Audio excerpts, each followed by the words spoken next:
Good morning, everyone. My name is Sinayoko, and I'm here. It's an honor and a privilege for each and every one of us to be here today. We are gathered here today at the Georgia-owned Carter Center to support our annual fundraiser for the Human Rights Program. The Human Rights Program exists to fight for human rights around the world, a founding principle of the Carter Center. This right includes civil, political, social, economic, and cultural rights and freedom enumerated in the UN Universal Declaration of Human Rights. I stand before you today not only to raise funds for the program but to raise awareness of both the fight and the need to protect human rights. It may require a sacrifice, large or small, but the result is still the same. A difference, you can make a difference. The Center Human Rights Program envelops a variety of activists to strengthen rights throughout our communities to help form a bedrock of peaceful and just societies. As an activist and volunteer with the center myself, I stand before you humble to be introducing one of my heroes and countrymen. It's an honor to introduce one whom I feel is the most prominent activist, Mr. Nelson Mandela. Many may feel the only way to make an impact is to measure by the outcome of a stand when the end result is known and spoken by many. I beg to differ.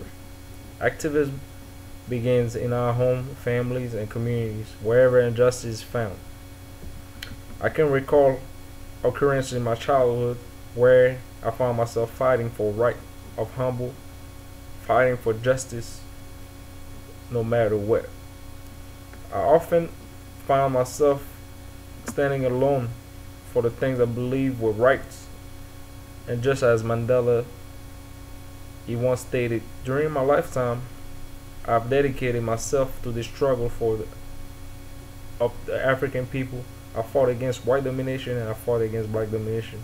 I cherish the ideal democratic and free society in which all persons live together in harmony and with equal opportunities. It's an ideal which I hope to live for and to achieve.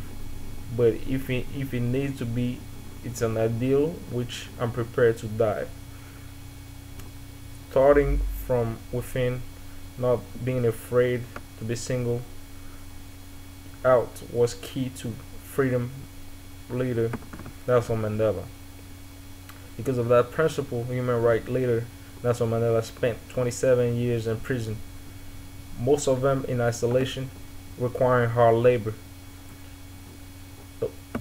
After being out of prison, he didn't change his goal and belief. He believed in humanity and justice.